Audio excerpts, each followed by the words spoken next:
பசுமை சேனல் கொண்டுங்க. இன்றைக்கி இந்த வீடியோ என்ன பார்க்க போகிறோம் அப்படின்னு பார்த்தீங்கன்னா, நம்ம காஞ்சிபுரத்தை சேர்ந்த பாலாஜி அப்படின்ற ஒரு இயற்கை விவசாயத்தை பார்க்க போகிறோம்.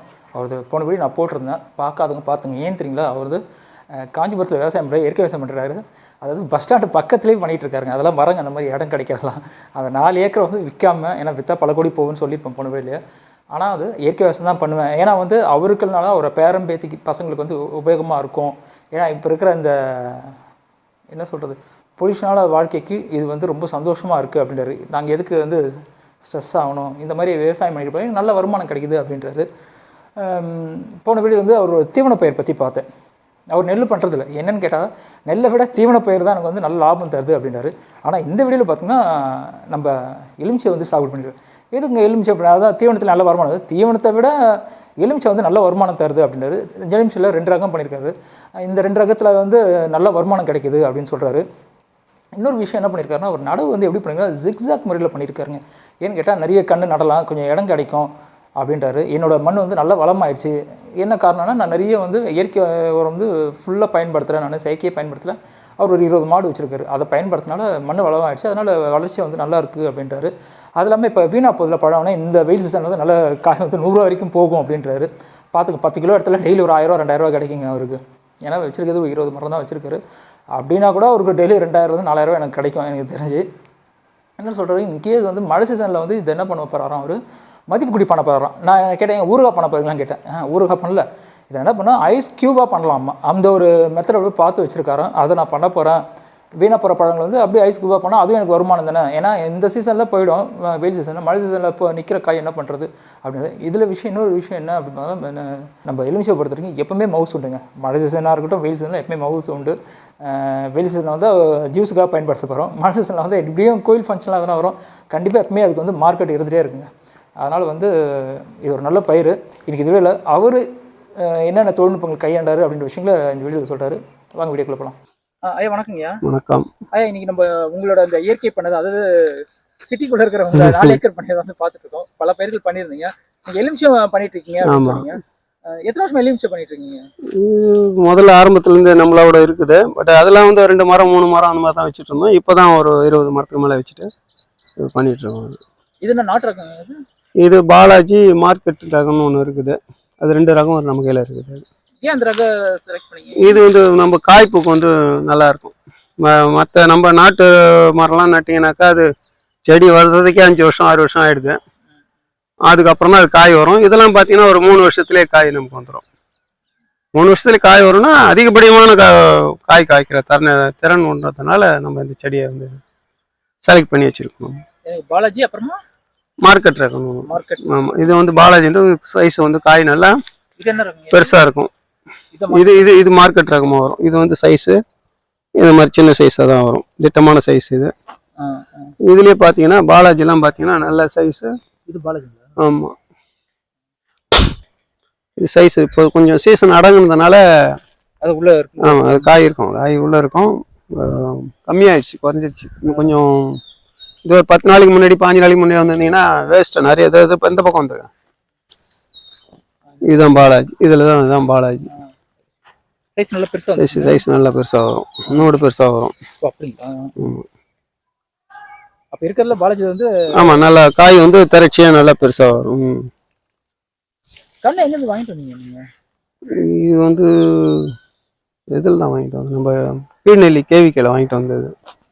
எதுக்கு இருக்கீங்க? கீழ்நெல்லி, திருவண்ணாமலை டிஸ்ட்ரிக்ட். அவங்க கையிலேருந்து வாங்கிட்டு வந்தது. இது பண்ண போறேன்ட்டே கேட்டு வாங்கிட்டு வந்தீங்களா? ஆமாம் ஆமாம், பண்ண போகிறது தான் சொல்லிட்டு. எத்தனை கன்று கொடுத்தாங்க? நம்ம வாங்கினது மொத்தம் ஒரு 20 கன்று வாங்கினோம். அதில் 1 2 போக மீதி 15 17 இருக்கும் இப்போ நம்ம கையில். பின்னாடி பார்க்கணும், அதுவும் அதுங்களா? ஆமாம், எல்லாமே இதுதான். இதுக்கு பின்னாடி பார்க்குறதா. இது என்ன மரனே எனக்கே தெரியாது. இது நம்ம லோக்கலாக எடுத்து நடுறது. இதுதான் வித்தியாசம். இது கூட நட்டது தான். இது என்ன கண்ணுன்னே தெரியாது. இது வரைக்கும் நல்லா வளர்ந்து போச்சு. ஆனால் எலுமிச்சை தான். எலுமிச்சியா, சாத்துக்குடியா, நாத்தங்காவா என்னன்னே தெரியாது. இது வரைக்கும் இன்னும் காய் காய்க்கல. செடி மட்டும் அந்த அளவுக்கு வளர்ந்துருக்குது. எதுக்கு வித்தியாசம்னா அதான் நம்ம நாட்டு ரகமும் ஒட்டு ரகத்துக்கும் இருக்கிற வித்தியாசம். ஆமாம், இதுவும் பாலாஜி ரகம். ஆமாம் ஆமாம், தேனி இருக்கு. சரிங்க, இப்போ அங்கிருந்து கண்ணு வாங்கிட்டு வந்தீங்க.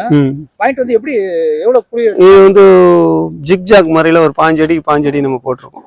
அதாவது கிராஸ், இந்த கிராஸ் இந்த இடம் வந்து நமக்கு இது. ஆனால் அந்த 5 அடியை வந்து நமக்கு இப்போ இடம் பத்தலை. நம்ம அந்த நான் தொழு உரம் அதிகமாக கொடுத்ததுனால அதோட வளர்ச்சி அதிகமாகி போயிட்டு ஒன்னோட ஒன்று அப்படியே இணைஞ்சிடுச்சு. நம்ம கேப்பே இல்லாத அளவுக்கு இணைஞ்சு போயிருக்குது. இப்போ இது வந்து இன்னும் கொஞ்சம் நம்ம மண்ணோடைய தன்மை தான் இது. முதல் காரணம் வந்து மண்ணோட தன்மை. மண் கொஞ்சம் நல்ல மண்ணாக இருக்கவே இது இந்த மாதிரி ஆயிடுச்சு. சில இடத்துல மண் தன்மை குறைவாக இருக்கும். அந்த இடத்துல பார்த்தீங்கன்னா 5 அடிக்கு நட்டிங்கனாலே மரம் கச்சிதமாக நிற்கும். ஆமாம், அதுக்கு பத்தலை, எனக்கு பத்தலை. என் மண்ணுடைய நல்ல வளம், நல்ல வளம். அதனால அந்த 5 அடியே பத்தலை நமக்கு. நீங்கள் ஒரு கணக்கு 15 அடி? ஆமாம், ஒரு கண்ணுக்கு 5 அடி வரும். கிராஸ்லேயே வரும் நமக்கு. நம்ம அது வந்து ஸ்ட்ரெயிட்டில் பண்ணுவாங்க 5 அடி. நம்ம அது கிராஸாக பண்ணியிருப்போம். ஜிக்ஜாக்ல பண்ணிட்டீங்க? ஜிக்ஜாக்ல பண்ணிருக்கீங்க. ஸ்ட்ரெயிட்ல பண்ணிருக்கீங்க, ஏன் பண்ணல? ஸ்ட்ரெயிட்ல பண்ணாக்கா இடம் அதிகமாக தேவைப்படும். அதை குறைச்சி கண்ணுங்க வந்து குறைவா இருக்கும். நம்ம ஜிக்ஜாக் பண்றப்போ கண்ணு வந்து அதிகமாக வரும். நம்ம இடம் வந்து நமக்கு சேவ் ஆகும். அப்படி நம்ம பிளான் பண்ணோம். ஆனால் வளர்ச்சி அதிகமாக இருக்கிறதுனால இப்போ ஒன்னோட ஒன்று முட்டின்னுக்குறாங்க. சரிங்க, இப்போ நடும்போது குழிக்குள்ள எவ்வளோ ஆழம் குழி எடுத்தீங்க? இது 2க்கு 2 எடுத்து நட்டது. குழி நடும்போது என்ன உரங்கள் எதுவும் போட்டீங்க? தொழு உரம் தான். நம்ம எதுவுமே வேற எதுவும் கெமிக்கல் யூஸ் பண்ணுறது. இது பார்த்தீங்கன்னா கோழி சாணம், ஆட்டு சாணம், மாடு சாணம் இதெல்லாம் நம்ம அதிகமாக நம்ம கையில் இருக்கிறதுனால அதிகமாக கொட்டுறதுனால அதிக வளர்ச்சியாக இருக்குது. நல்ல வளர்ச்சியாக இருக்கு. ஆமாம், நல்ல வளர்ச்சி. இது ஒரு 6 வருஷம் இருக்குது. 6 வருஷம். நல்ல நல்ல வளர்ச்சி தாங்க. எப்போ இருந்து உங்களுக்கு காய் வர ஆரம்பிச்சது? 3 வருஷத்துல வந்துருச்சு. இப்போ நீங்க காய் வரது மாதிரி இந்த இது கிளி இது கூட வரும் இல்ல? அதெல்லாம் அது கொஞ்சம் அது திட்டமா நம்ம பராமரிப்பு. நீங்க சொல்ற மாதிரி அந்த 3 வருஷத்துக்குள்ள கொஞ்சம் கிள்ளி வச்சுட்டு அது சொல்ல முடியுமா? இல்ல, அதுக்கு நமக்கு அப்போ செடி சின்னதாக தானே இருக்கும். உங்களுக்கு அந்த பூ வரப்போ மொக்க வரைக்கும் கிள்ளிட்டோம்னாக்கா, ஏன்னா அந்த சின்னதுலேயே வளர்த்தோம்னா மரம் வளர்ச்சி இருக்காதுன்றதுனால அந்த அப்பயே அந்த காயை கிளியறது.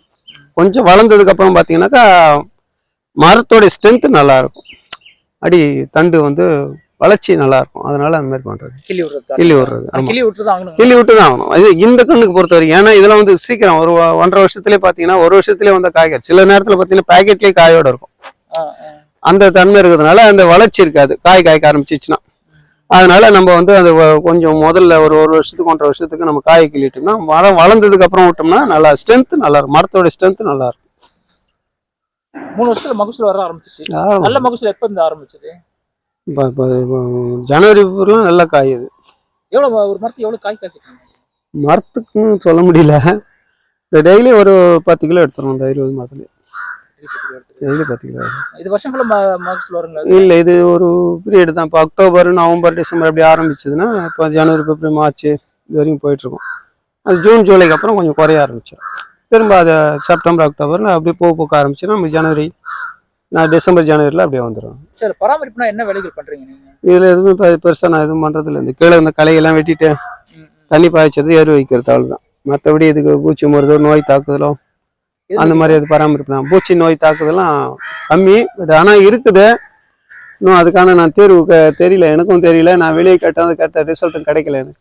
இதுலேயே வந்து பார்த்தீங்கன்னா புள்ளியாக வரும். இந்த கலர் அது மாறுது பாருங்க. இந்த கலர் இது பழுத்த பழத்தில் பார்த்தீங்கன்னா நல்லா தெரியும். அது கீழே கூட இருக்கும். இது இருக்கு பாருங்க. இதுக்கான தீர்வு ஒன்றும் சரியா நமக்கு கிடைக்கல. இது இந்த புள்ளி ஆமாம், இந்த மாதிரி புள்ளி வரும். சில நேரத்தில் வெடிச்சிடும். காயை வெடிக்கும், தேம்பல் மாதிரி வரும். அந்த மாதிரி பிரச்சனைலாம் இருக்குது. அது வந்து மேஜர். நம்ம 10 கிலோவில் இப்போ 1 கிலோ கழிவு போகும். மீதி 9 கிலோ நமக்கு லாபம்ன்றதுனால சரி அப்படியே விட்டுறது நாங்கள். ஏன்னா அதுக்கும் தேடி போனாக்கா கெமிக்கல் காஸ்ட் அதிகமாக போகுது. 1000 ரூபா 1500 சரி, அதனால சரி பரவாயில்ல காய்ச்சல் வரைக்கும். ஆமாம், கெமிக்கல் அடிக்க பண்ணுறது கிடையாது. அப்படியே வந்த வரைக்கும் வரட்டும். ஏன்னா இது வந்து நெல் பயிரை விட பெட்டர் வந்து நம்ம தீவன பொருளை விட பெட்டர் வந்து நம்ம லெமன் வந்து நல்ல ஒரு. ஆனால் ஒன்று சீசன் டைமில் அது வந்து நல்ல வேலை கிடைக்கும். இப்போ இதுக்கு மேலே போச்சுன்னா 70 ரூபா 100 ரூபா கிட்ட வந்துடும். ஆமாம், இதே ஜூன் ஜனவரியிலலாம் பார்த்தீங்கன்னாக்கா 40 ரூபா 20 ரூபா 10 ரூபா. இது வந்து மார்க்கெட்டிங் ரெகுலர் மார்க்கெட் இருக்குது. விலையேற்ற தாழ்வு தான் இருக்குமே தவிர மார்க்கெட் இருக்கு. ஏன்னா இதுலேயே வந்து இப்போ மதிப்பு கூட்டல் கொஞ்சம் ஏதாவது நாம பண்ணோம்னாக்கா மதிப்பு கூட்டி வச்சுக்கலான்னு சொல்லிட்டு அதையும் பார்த்துருக்கேன் நான். இது ஊறுகாய் போடுறாங்க. ஊறுகாய் ஒன்று பண்ணுறோம், ஊறுகாய் வச்சிட்ருக்கோம். இது ஜூஸாக எடுத்துட்டு இப்போ இது மாதிரி பண்ணிடுறேன், நம்ம ஐஸ்கிரீம் மாதிரி. இந்த என்ன சொல்கிறது, அதை ஒரு இதில் ஃப்ரீசரில் போட்டு விட்டோம்னாக்கா ஒரு சின்ன சின்ன கேக் மாதிரி போட்டு விட்டுட்டோம்னா நம்ம ஐஸ் கட்டு பண்ணுற மாதிரி இதனுடைய ஜூஸே பண்ணி வச்சிடலாம் அப்படின்ற மாதிரி பார்த்துருக்கேன். பட் அது இன்னும் எவ்வளோ நாள் டியூரேஷன் நான் தாங்குன்ற மாதிரிலாம் பார்த்துட்டு அடுத்த கட்டத்துக்கு நம்ம, ஏன்னா அதிகப்படியாக காய்க்கிறப்போ விலை இருக்காது. விலை இல்லாத நேரத்தில் இந்த மாதிரி ஐஸ் கியூப் மாதிரி பண்ணி வச்சிட்டோம்னாக்கா அது எவ்வளோ நாள் வச்சிருக்கலான்றது வந்து இனிமேல் தான் நம்ம ஆராய்ச்சி பண்ணணும். அதை இது எப்படி தெரிஞ்சது, விஷயம் உங்களுக்கு எப்படி தெரிஞ்சது? எதை வச்சு யூடியூப்ல பார்க்குறப்ப தான் இதை பார்த்துட்டு இருந்தேன். ஐஸ் கியூபாக பண்ணலாம், ஏன்னா இது வேஸ்ட், இந்த மாதிரி டேமேஜ் பண்ணலாம் வாங்க மாட்டாங்க. அதையே நம்ம எடுத்து ஜூஸ் எடுத்து வச்சுட்டு நம்ம ஐஸ் கியூப் மாதிரி பண்ணிட்டோம்னாக்கா நல்லாயிருக்கும். ஏன்னா நம்ம ஒரு 3 மாதம் 6 மாதம் தாங்குதுனாக்கா நம்ம சீசன் டைமில் அப்படி கொடுத்துக்கலாம். அது எல்லாத்தையும் யூஸ் பண்ணலான்றாங்க. லெமன் சாதம் பண்ணுறவங்களுக்கு, ஜூஸ் போடுறவங்களுக்கு ஐஸ் கியூப் மாதிரி ரெடி பண்ணி வச்சிட்டோம்னா அது இன்னும் நீங்கள் அந்த நேரம் கட் பண்ணி எடுத்து போகிறதுனால ஒரு ஐஸ் கியூப் எடுத்து போட்டு டக்குன்னு எடுத்து கொடுத்துடலாம். அது மாதிரி அடுத்த கட்டத்தை பார்க்கலாம். சரிங்க, இந்த கேட்ட கேள்விக்கு வந்து எலுமிச்சை பற்றி நிறைய விஷயங்களை சொல்லியிருக்கீங்க. மதிப்பு கூட்டி பண்ணலாம்னு புது விஷயத்தை வந்து ஆமாம், மதிப்பு கூட்டணும். வீடியோ பார்க்குற எல்லாருக்கும் உபயோகமாக இருக்குன்னு நினைக்கிறேன். ரொம்ப நன்றிங்க. நன்றி.